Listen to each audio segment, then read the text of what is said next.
All right, guys. So I've got Joran on the channel, and what a privilege to have him on board. We're going to be discussing about many interesting things that I'm actually personally interested in, which is GameFi, the metaverse, play to earn gaming, and one of the things I like to do is get credible people to come on board to tell us about their project, to tell us what they're doing. And we have Joran on the channel to discuss about the Castle of Blackwater. Now, one of the things I'm interested in is GameFi. I mean, the buzzword is everywhere, and just going to the events, learning about GameFi, learning about the metaverse, everyone seems to be talking about it. So, we have Joran on the channel to discuss his project, to discuss what they're doing in the GameFi, in the metaverse space. And we're just going to be basically touching on some questions, making it a fun interview to tell my audience all about the Castle of Blackwater. So it's an absolute privilege to have you, Joran. It's a pleasure to be here, and please call me JoJo. JoJo is more like my English name. Joran is what I go by here in the Netherlands. But JoJo will do just fine, and thanks for having me. Okay, great. So, Jojo, first, Yeah.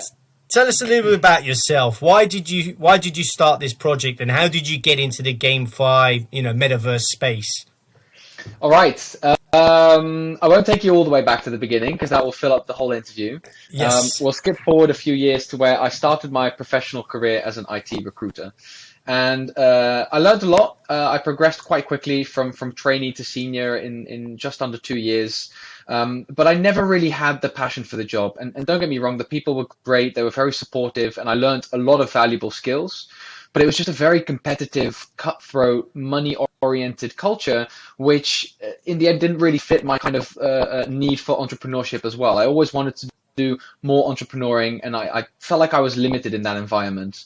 And then one day, I've been involved in blockchain since 2016. Started out as a Right. crypto trader together with my now co-founder. We went to school together. We used to call and talk about trading. But as you get deeper into blockchain, you learn more about the fundamentals of it. You learn about the gold standard, hyperinflation, government controls, and I eventually convinced myself that Web3 was going to be the future of society.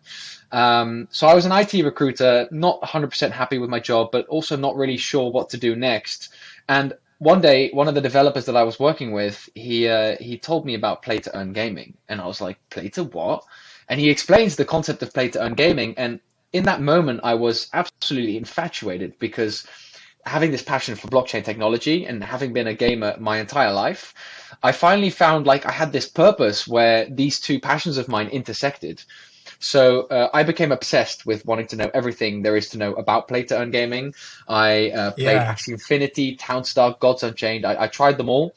And after a couple months of experimenting and researching, I remember feeling very disappointed and a little bit frustrated how I recognized there was so much potential in NFT-based Yeah. gaming. I really saw that. But the way it was being applied in this first generation of play-to-earn games, it wasn't sustainable. And the most important part, it wasn't fun. Many of these games, they weren't fun. They were very DeFi-esque kind of protocols with a little bit of gamification. And they weren't sustainable economies. So at the time, during this exploration, I was calling my co-founder quite frequently and complaining about my frustrations. And at one point, he was like, dude, instead of complaining, why don't we build a game ourselves? And that's kind of what got the Yeah. ball rolling. I went to his office one Sunday. We brainstormed the first concept of Castle of Blackwater on a whiteboard. I still have the pictures. It's really funny. I then took that idea on a Christmas holiday. I went to Spain for 2 weeks where my parents live, and I turned that idea into the first draft of our white paper. It was only like 20 to 30 pages. And when I came back after the Christmas holiday, I was all refreshed. I met up with my co-founder again. We read through the white paper, and at that moment, I knew this was it. This is what I wanted to do. I quit my job right then and there, and have been a co-founder of Play to Earn Game ever since. Yeah, and I do see play to earn gaming really sort of disrupting the workforce, especially for sort of like third world countries that are, in poverty. And I think that's a great way the way I see play to earn gaming really being revolutionized. I think, somebody from Gala Games actually mentioned that to me as well in one of their podcasts, is that it's really trying to disrupt. So I think you're actually quite in a great space. So before we talk about the project, just want to say this is not financial advice or investment advice. This is just purely educational video interview. I stand for education in this space and also my authentic nature. So, Joran, tell us a little bit about, the play to earn gaming. How did you come across Castle of Blackwater? What was the concept behind it? Okay, so before I go into that, I want to make a quick correction on what you said before, Yes. because as your channel is about education, I think it's important to make something clear.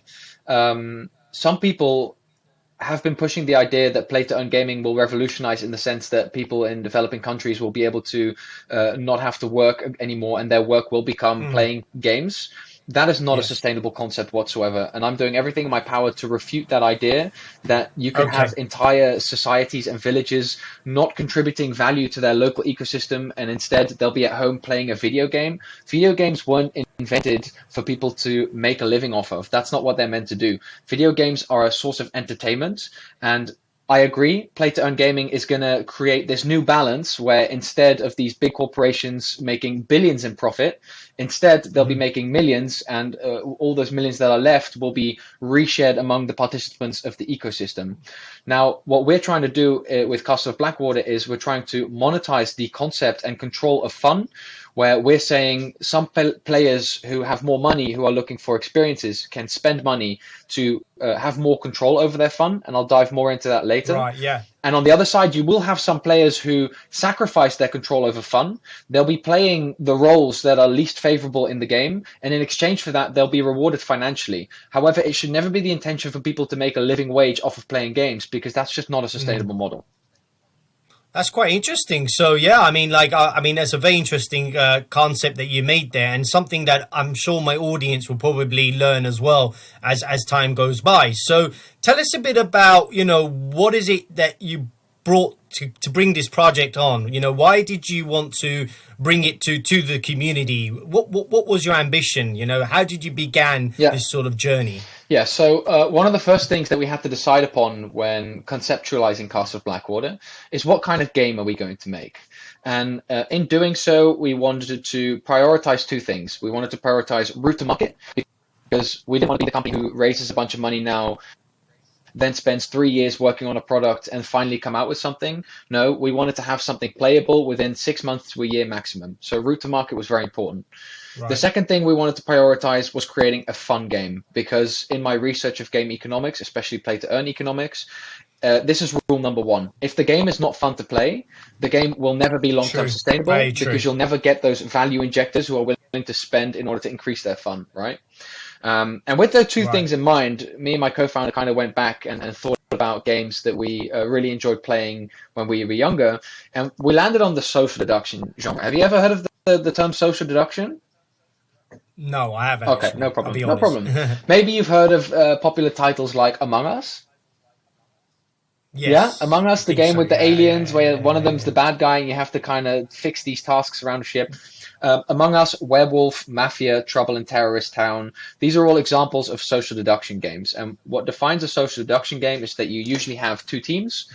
You have the good guys, you have the bad guys. The good guys are trying to achieve an objective, and the bad guys are pretending to be the good guys, also pretending to do these objectives. But secretly, whenever they get a chance, they'll try and assassinate people. And the good guys are trying to find out who the bad guys are, vote them out. It's a very popular board game, social game. Yeah, wow. Is that hitting a memory now? Yeah. I think also shooting games are like, there's also like basis points shooting games. So when you're like, there's a lot of these new games that are coming out that I think is also quite an important way. What would you say in terms of that? Yeah, in terms of strategy? There are a lot of different types of games out there. We went with social Yeah, deduction for one because it would be the first. Nobody else is doing social deduction on the blockchain, and it's always fun to say that you're the first to right. do one. The second is the route to market, right? Because when we envision a social deduction game, we're thinking of like a 2D, very simple. The focus should not be on having the best 3D graphics with the most complicated light. It should be on the communication and the deception.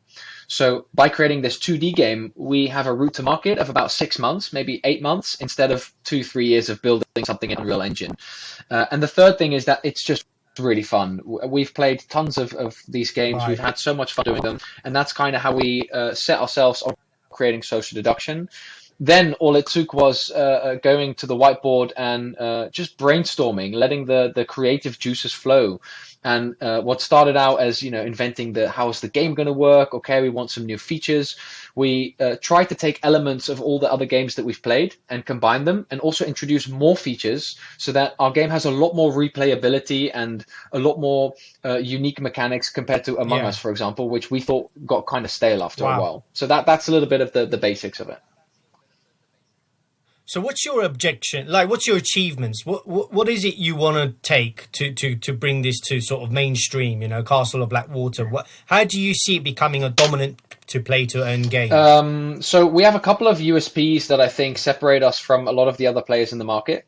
The first one being that we really Yes. focus on that fun aspect, which is something that you see arguably more often in the newer projects, but something that is seriously lacking from the first generation. Secondly, when it comes to sustainable game economics, I think we are one of the forefront projects who have amassed knowledge and are coming out with innovative technologies that I've never seen anywhere before. Right. So we like to think we have a really good understanding of what's going wrong in the unsustainability of the first generation economics, and using these innovations that we've created. And there's like a percentage based payout protocol, monetizing fund through a bidding room, for example. I can go deeper into those if you'd like to hear Yes. later. So that's something that really makes us stand out. And I've been in many spaces where the hypothesis has been made that whoever solves this unsustainability issue, because it is a huge problem right now, there's not a single play to earn game that has proven to be sustainable in the long term.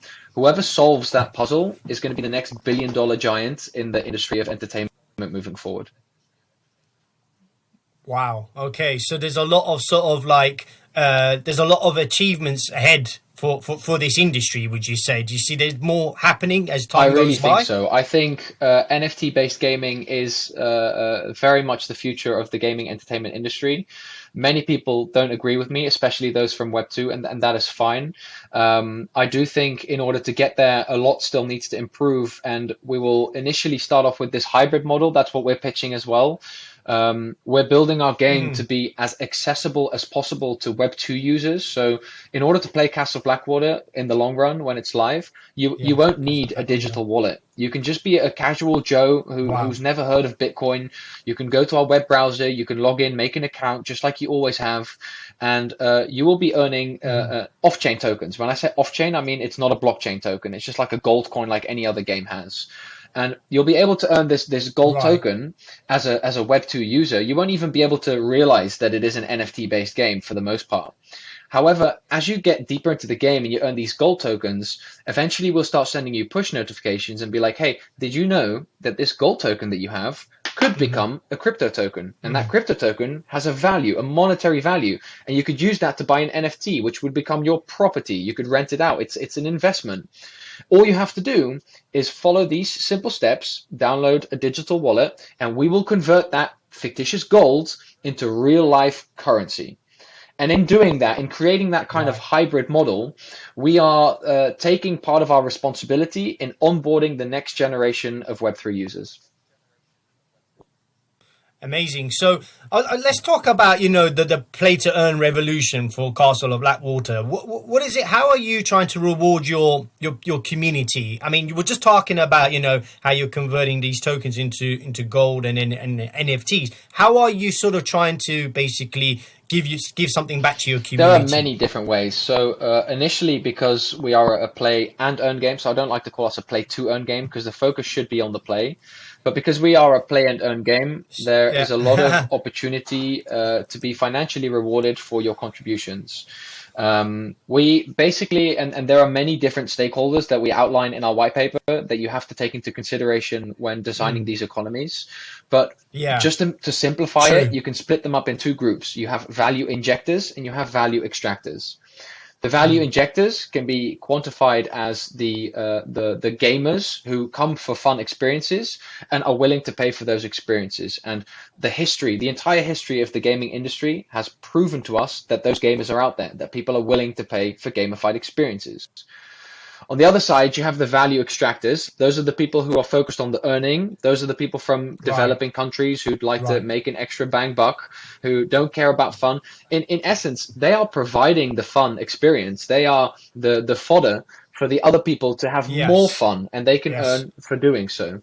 So Yes. there's an earning model actively by playing the game. There's an earning model passively. You can get a collection of NFTs, which you can rent out to people. There's a whole methodology about that. We also have a community charity fund that is outlined in the white paper. But most importantly, moving forward Okay. towards the long-term vision, we try to create as many avenues as possible for people to become active participators in the ecosystem. And what I mean by that is people will become builders in a way, using our Yeah. tools to create their own social deduction games in our metaverse.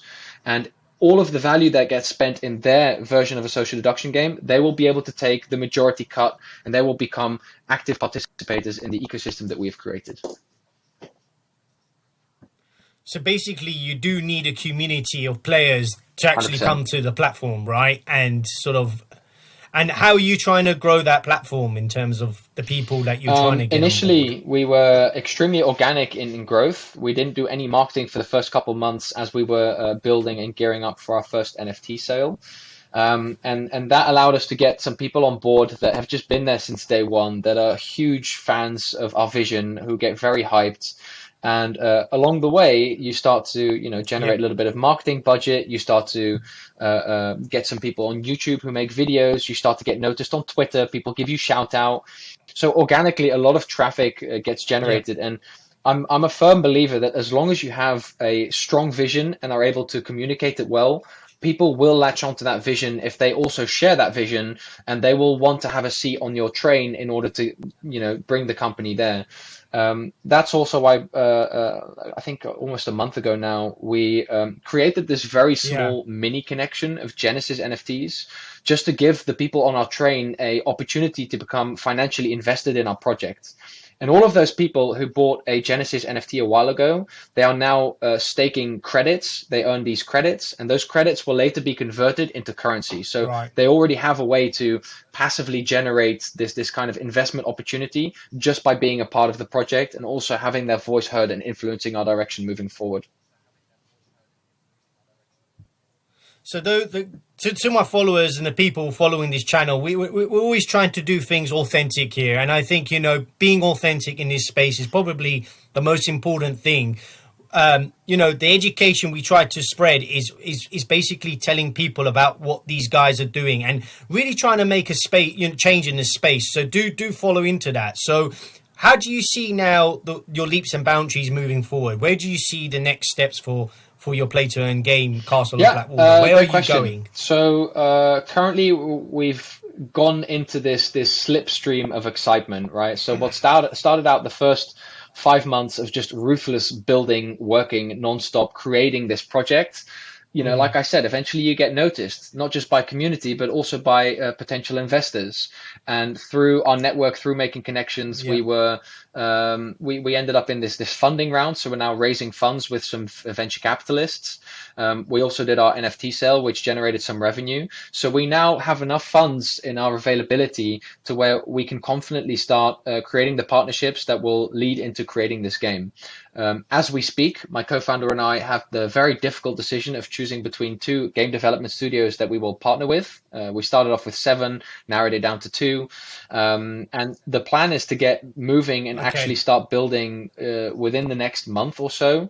And then before the end of this year, we would like to have a playable version of the game already accessible to the people who hold our NFTs. So things are moving very fast, very rapidly, and we're very excited for the next few months to come. Looks like Yeah. it's a really exciting journey you guys are taking, and it looks like there's a lot going on. But I suppose there will be more things coming up in the next few months as well, right? With the studios. I mean, the game studios, are Yeah, they well, that's quite why big it's such a difficult in decision. terms One of of? them is a little bit smaller, a little bit less established, but we really felt like they were making us their priority. The communication was faster. They were really thinking with us. The other one is a bit more established, has a bit more structure, more experience on working on really big titles, but the communication was sometimes a little bit slower. Right. So it's a really difficult decision. However, we are confident that these final two, we selected Yeah. them out of a huge list. Whoever we decide to go with is going to be the best partner for us. So yeah, we're very excited about those next few steps. Yeah. Where do you see yourself in the GameFi space then? Where do you see yourself to play to earn? I mean, like, where are you like balancing yourself? Are you balancing yourself with Axis Infinity, or are you trying to scale up? I mean, where do you That's a see really yourself in tough the question, table? and it really depends on what metrics you would use to try and reflect yourself. We do try and stay away Right. from. Yeah. Yes. Yeah, exactly, Still exactly. early I days. wouldn't compare ourselves It's still to early Axie days. Infinity though, because Yeah. Yeah. we're trying to improve on the model that they have created.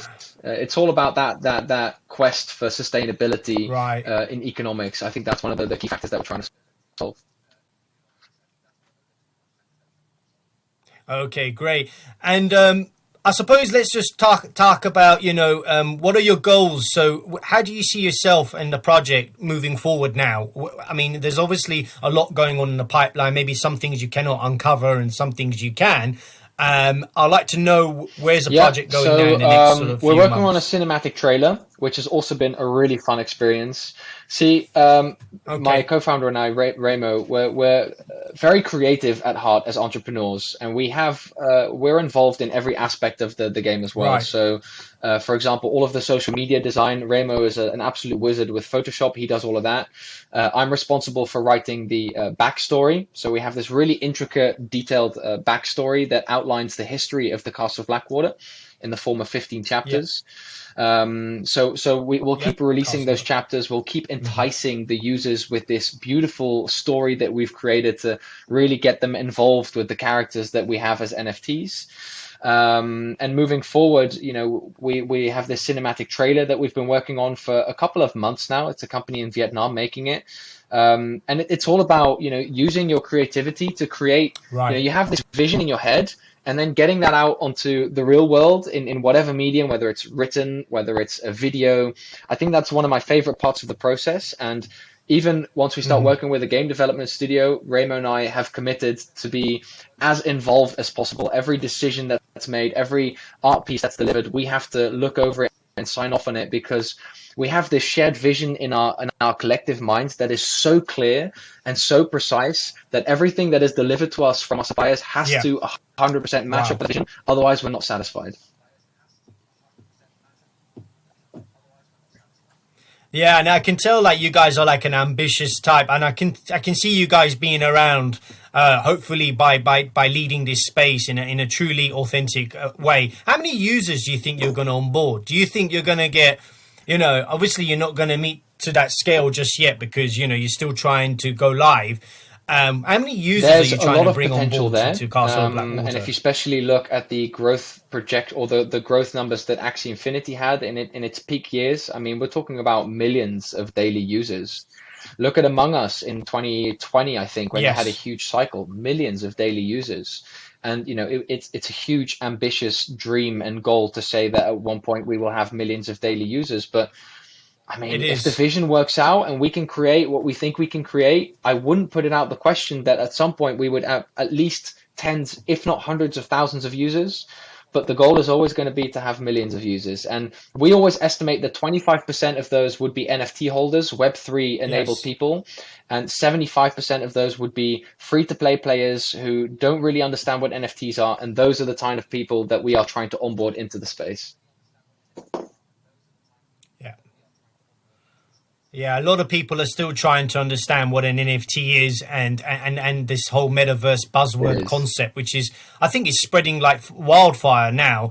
So let's recap. So let's go to the beginning. Tell us to my audience just in a simple nutshell the Castle of Blackwater. what I'll is talk it a you bit do about how the again, game so we can actually then works, spread just that to give vision you an across? idea of whether you would think it's. I'm really curious to hear if I explain the game to Yes. you, whether you would think it's fun to play, because that's really Yeah. important to us. So to start with, I have to separate the players into three Ye- different factions. Right, the factions are important. The first faction is the Protectors. They're the Right. good guys Right. that I mentioned before. Hmm. The objective of the Protectors in the castle is to gather these tasks from a magical book and then go around the castle fixing these tasks. And they can be easy tasks, medium, or hard. Right. Like a hard task will involve multiple rooms. You'll have to get a teammate involved. It can get quite complicated. As they do these tasks, they collect XP to fill up an XP bar. They do that collectively. And when the protectors fill up the XP bar to 100%, Wow. the door Okay. opens, whoever's Hmm. remaining can escape, and the whole team has won the game, right? Hmm. Now, at the same time, you have the satanic faction. They're the evil guys. Right. And their objective, like I mentioned previously, is to pretend to be a protector. So they'll be walking around the castle, pretending to do these tasks. But as soon as they find themselves alone in a room with a protector and they are sure that nobody else is around, they'll walk up to them, stab them with a knife, and leave their body dead on the floor, trying to get away without Mm. being seen. Now, eventually, somebody is likely to walk up to that body and see that it's been dead Right. and that it's been killed, and they will announce that body to the lobby and say, "Hey, I found this dead body. X, this was his role. He has died," and they'll take that information. Um, a third faction that we have is the Forgotten, and the Forgotten, they have their own individual set of goals. They're basically Mm. playing their own game, and an example of that is one of them has the Right. objective to get themselves voted out. So he will be spreading chaos and confusion, being really suspicious, and if the protectors say like, "Hey, you're one of the satanic people," but he ends up being a Forgotten, then that Forgotten has completed his objective and he wins, right? So those are the Mm. three factions. During the daytime, we have a day and a night Right. cycle. Right. So during the daytime, the Interesting. protectors will be doing their tasks. Satanic will be trying to blend in, maybe kill someone, and then suddenly it goes into nighttime. And then you have two choices. In nighttime, you can either Mm. go to the safe room, which is a zone where you cannot be murdered, but you have plenty of space to talk with your teammates, talk about your suspicions, who do you think did it. Or you can choose to risk it, stay outside in the main castle. Mm. You'll get more XP, Mm. like I think 1.5 times as much, but you'll be walking around in the dark. There's a higher chance of you getting murdered, etc., etc. As soon as the nighttime ends and people have had their chance to discuss, then there will be a Right. voting round where everybody will, point fingers at one another and say, "I saw you do that," or "I think you did this." Somebody will get voted out, and the game will continue. If the protectors get the satanic voted out, all three of them, before they die, then they win. If the satanic are able to murder everyone before they get caught, then they win. Okay, so it's a great strategy game in terms of trying Yeah, to plot a lot of twists between strategy, a each lot of other communication, and sort but of get most each other importantly, a out in lot that of sense. deception. And that's why one of our slogans is, trust no one, because anybody can tell a massive lie and they can be as convincing as possible. I've played these games. I've seen people go miles. I like swear on my mother's grave I didn't do that, and then he turns out to have done that. So we're very eager to see to what kind of limits people's morality will go. Yeah. All right, so it's great to have you, Jojo. It's learning all about the project. Learning about what you guys are doing. Where can we find you guys? Where can we go and sort of tell the community if they're Yeah. interested So to follow we you have our own guys website, and so forth? castleofblackwater.com. Very easy. We're on Twitter. We're on Instagram. We have a Discord where we're active every day. You could even speak to me if you wanted to. You have our Genesis. Yeah, LinkedIn. I'm also on LinkedIn. I'm very You're on public about who I LinkedIn. am. You're I'm on not a LinkedIn fan as of people well. who try to be anonymous in Yep. the space. People are free to reach out to me, Yes. join the Discord, and soon we will also be No. featured as one of the first collections or one of the first projects on the new Merit Circle marketplace. You might have heard about that. Huge new gamified marketplace coming out. I think it's going to be one of the next big things in the play Okay. to earn scene. We'll be one of the projects proudly representing our collection on there. So yeah, many avenues to get in touch.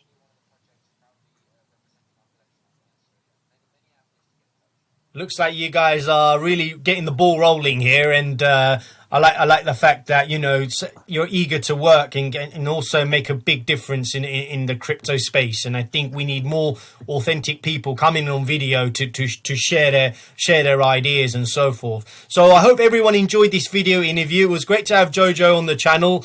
One thing I love is spreading education. That's what I'm all about. No financial advice, just purely an educational video interview to tell people about what these guys do. That's what I stand for and who I am.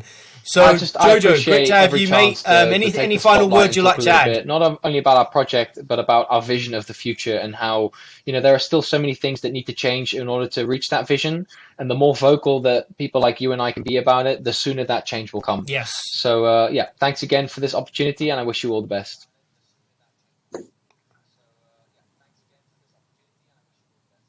All right, thanks a lot, guys. And by the way, go to the Castle of Blackwater website if you want to find out more about what they do. We'll direct you there. We'll add the post and the link to make sure that if you're interested in this theory, in this upcoming game. I think there's a lot going on with these guys, and it's a humble and privilege to have them on board. Thanks a lot, guys. All right, peace. Take care. Bye bye.